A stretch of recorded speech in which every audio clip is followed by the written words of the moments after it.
ये जो इस स्क्रीन पे आप स्कैल्प देख रहे हैं ना, ये मेरा 1 साल पुराना स्कैल्प है। आप देख सकते हैं कि ये मेरा पूरा यहाँ से साइड से पैच दिख रहा है जो कि बाल पैच है। यहाँ पे हेयर ग्रोथ है ही नहीं, जो हेयर थे वो भी हट गए। और अब आप देख सकते हैं 1 साल के बाद कि जो छोटे-छोटे बाल अब तो खैर बड़े हो गए, ये इतने हो गए हैं। मेरी हेयर लेंथ देखिए इतनी है, लेकिन ये बाल की लेंथ इतनी छोटी है। रीजन बीइंग कि ये वो बाल है जो मैंने पिछले साल के हेयर लॉस के बाद दोबारा से गेन की है, और इसको गेन करने में मेहनत भी लगी है। काफी डीआईवाई रेमेडीज भी ट्राई करी है, उसमें से ये रेमेडी जो है ना, ये दी बेस्ट रेमेडी है। आप भी ट्राई कर सकते हैं अगर आपको बाल पैचेस का प्रॉब्लम है, अगर आपकी हेयर ग्रोथ नहीं हो रही, पहले हेयर ग्रोथ थी लेकिन अब हेयर रीग्रो नहीं कर रहे, वहां भी आप ये अप्लाई कर सकते हैं। देखिए, थोड़ा बहुत हेयर फॉल तो सबको होता है, मुझे भी होता है, हम कोई आसमान से नहीं उतरे, राइट? सबको हेयर फॉल होता है। तो जो आज की रेमेडी बताने वाली हूँ ना, वो ऐसे है कि आप आराम से अपना हेयर ग्रोथ को एंजॉय करेंगे और साथ ही साथ पाएंगे बहुत लंबे बाल और घने बाल, यानी मोर डेंसर लुकिंग बाल। साथ ही साथ अगर आपको कोई डैंड्रफ का इश्यू है, इचिंग का इश्यू है, तो वो भी ये सॉल्व करेगा। तो रेडी है मेरे साथ हेयर रीग्रोथ जर्नी पे जाने के लिए? तो चलते हैं, देखते हैं किस तरीके से रेमेडी हमने बनाई है और किस तरीके से इसे अप्लाई भी किया है। तो रूल नंबर 1 हमारे इस रेमेडी का ये है कि कभी भी आप अपना कोई हेयर पे चीज अप्लाई करेंगे, चाहे कोई तेल हो, चाहे कोई सिरम हो, चाहे वो रोजमेरी वाटर हो, चाहे वो शैम्पू हो, कुछ भी चीज अप्लाई करने से पहले हमेशा आप अपने बालों को पहले सुलझाएंगे ब्रश की मदद से। अब देखिए, बाल जब फॉल की स्टेज पे होते हैं ना, तो हमेशा आपके जो बाल होते हैं थोड़े से स्ट्रेस्ड आउट होते हैं। उसको रिलैक्स करने के लिए आप पहले हमेशा बालों को अच्छे तरीके से ब्रश करेंगे। ब्रश करने का तरीका बहुत दफा बता चुकी हूँ कि नीचे से स्टार्ट कर ऊपर की तरफ जाएंगे। कोशिश करेंगे लकड़ी का कोम इस्तेमाल करें या कोई ब्रॉड टूथ कोम इस्तेमाल करें। देखिए, अगर हम ब्रश नहीं करते और कोई भी चीज अपने सर पे अप्लाई कर लेते हैं ना, तो उससे हमारा हेयर फॉल बढ़ता है। रीजन ये है कि जब भी हम एक उलझी हुई चीज में और चीजें लगाते हैं और उसके बाद हेयर ब्रश करते हैं ना, वो हमें ज्यादा नजर आती है, तो हमें ऐसा लगता है कि हमारा हेयर फॉल ज्यादा बढ़ रहा है। इसके लिए हमेशा पहले अपने बालों को रिलैक्सिंग स्टेज पे लाएं और इसे आराम से अच्छे से पहले कोम करें और फिर अपनी दूसरी रेमेडी हम अप्लाई करेंगे। अब आपने हेयर को ब्रश कर लिया, अब हम इसमें लगाएंगे ऑयल। ऑयल के लिए मैं आपको बहुत सारे ऑप्शन यहाँ पे देती हूँ, लेकिन अगर आपके पास इनमें से कोई भी ऑयल नहीं है या आपके पास बनाने का टाइम नहीं है, आप हॉस्टल में रहते हैं या कोई और वजह से बिजी हैं, तो आप कोई भी प्लेन ऑयल यूज कर सकते हैं। प्लेन ऑयल से मेरा मुराद है coconut oil, olive oil, almond oil या आर्गन ऑयल। अगर आप इनमें से इस्तेमाल करते हैं तो भी काम चल जाएगा, लेकिन अगर आप घर में बनाना चाहते हैं तो मैंने अपने चैनल पे बताया है एक रोजमेरी ऑयल, आप ये ट्राई कर सकते हैं, ये बहुत पोटेंट ऑयल है। इसके अलावा मैंने बताया है करी लीव्स ऑयल, ये भी बहुत जबरदस्त है और इससे तो मेरे अपने पर्सनल पेशेंट को बहुत फायदा हासिल हुआ है। अगर आप ये अप्लाई नहीं कर सकते तो आप अप्लाई कर सकते हैं अनियन ऑयल। इन तीनों ऑयल में से आप जो भी ऑयल चाहें चुन सकते हैं और उसको बनाकर अपने बालों में लगा सकते हैं। तीनों बहुत जबरदस्त ऑयल है। अब कौन सा ऑयल आपके लिए बेहतर है, ये आपको खुद चुनना पड़ेगा। रीजन बीइंग कि हर ऑयल हर किसी को सूट नहीं करता और हर ऑयल हर किसी को हेयर ग्रोथ भी नहीं देता। डिपेंड्स कि आपके बालों का टेक्सचर क्या है, आपकी स्कैल्प की कंडीशन क्या है। हर ऑयल की रेमेडी आप देखेंगे उसमें डिटेल बताई गई है, तो आप वहां पे जाके इजीली सारी रेमेडीज और डिटेल्स देख सकते हैं कि आपके लिए कौन सा हेयर ऑयल सूटेबल हो सकता है। हेयर ऑयल की बात करेंगे तो हेयर ऑयल आप उस दिन लगाएंगे जिस दिन आपको हेयर वॉश करना है। आई वुड रिकमेंड कि आप हफ्ते में कम से कम 2 से 3 दफा जरूर हेयर ऑयल लगाएंगे। प्लीज, जब तक हमें ये बाल पैचेस खत्म करने हैं, न्यू हेयर ग्रोथ लानी है ना, तो आप इसको एक मेडिसिन समझ लीजिए, एक प्रिस्क्रिप्शन समझ लीजिए।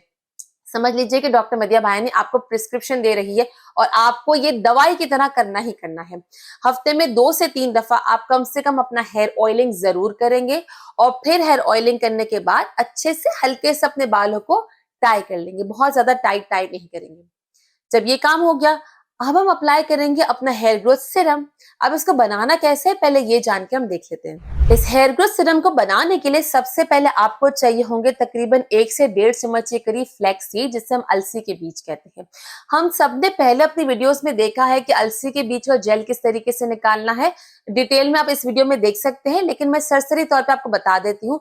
1.5 चम्मच के करीब हमने अलसी के बीज ले लिए और उसमें 1.5 कप के करीब हमने इसमें पानी ऐड कर लिया। इसको इतना हम बॉईल करेंगे कि ये जेल की कंसिस्टेंसी में आ जाएगा। ये चिपचिपा जैसे जेली बनती है ना खाने वाली, उस तरीके से कंसिस्टेंसी में आ जाएगा। चूल्हे को बंद करेंगे और इसे गरम गरम ही छान लेंगे।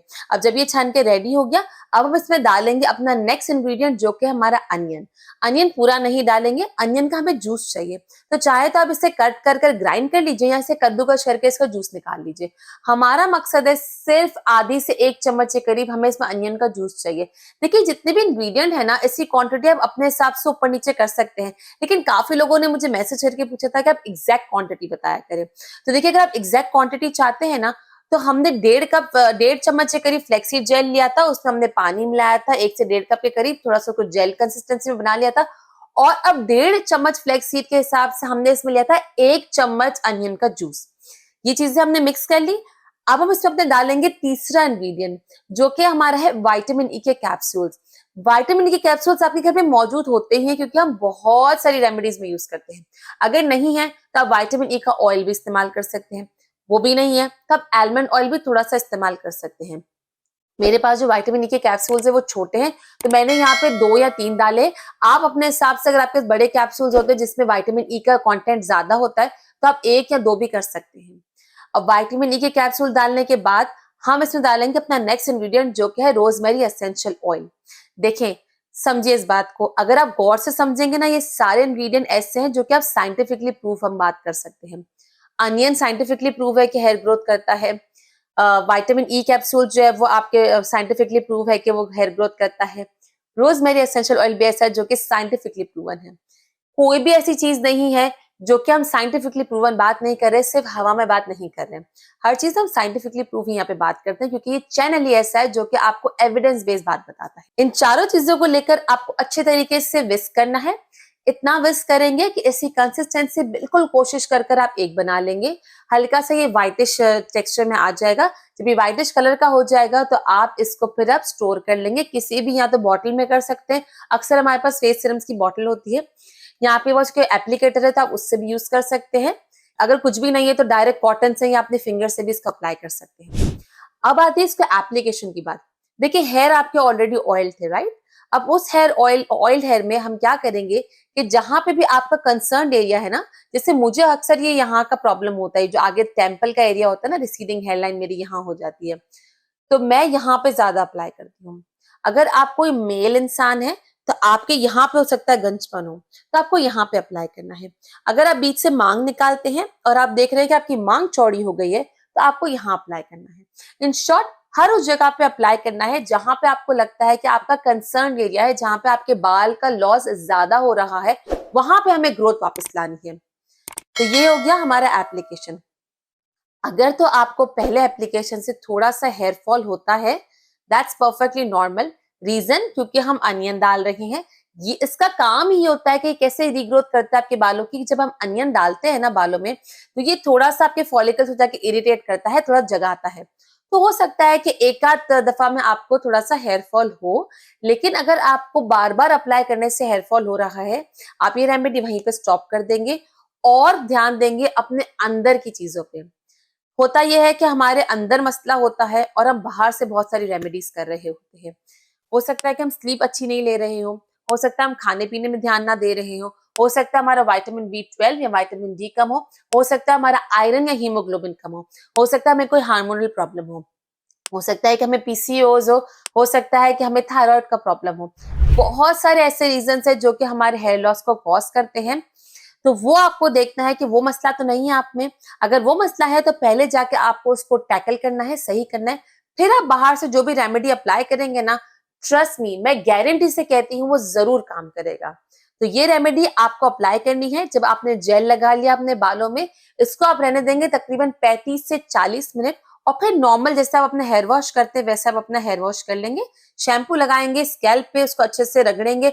जब झाग बन जाएगा तो वही जगह अपने लेंथ पे अप्लाई करेंगे and that's it, you are good to go. कभी भी इसको आप हीट से इसको ड्राई नहीं करेंगे। अब जब ये हो जाएगा तो हम चल के बात करते हैं कि इस चीज के फायदे क्या है और नुकसान क्या है।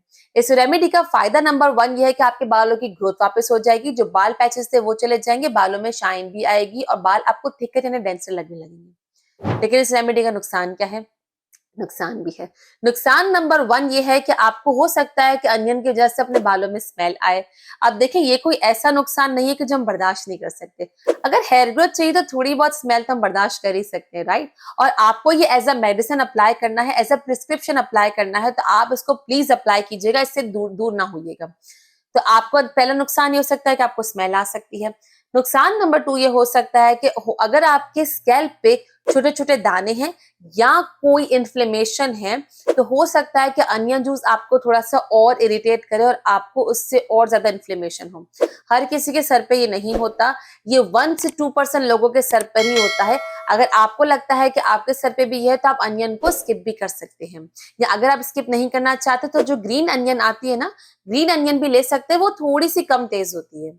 तो ये इसके 2 नुकसान थे, बाकी इसके कोई भी नुकसान नहीं है। अगर आपको लगता है कि आपका स्कैल्प ज़्यादा सेंसिटिव है, तो आप इसका पैच टेस्ट भी कर सकते हैं। वरना अदरवाइज़ रेगुलर लोग जो होते हैं ना, नॉर्मल लोगों को ये नहीं होती इसकी कोई एलर्जी, लेकिन आई वुड रिकमेंड कि आप इसका पैच टेस्ट ज़रूर कर लीजिएगा। तो ये चीज़ें हो गई हमारे बाहर से अप्लाई करने की। आप इसको अप्लाई करेंगे कम से कम 4 से 5 महीना। ये बात मैं हर वीडियो में कहती आ रही हूँ, आज भी कह देती हूँ कि कोई भी होम रेमेडी आप अप्लाई करते हैं ना, तो आप उसे कम से कम 4 टू 5 मंथ्स देंगे ताकि वो आपके हेयर साइकिल में जाके सेटल हो सके। एक एप्लीकेशन, 2 एप्लीकेशन, 14 दिन, 15 दिन में कोई भी इसके रिजल्ट्स एक्सपेक्ट मत कीजिएगा। हमेशा हर डीआईवाई को आप 4 टू 5 मंथ्स देंगे।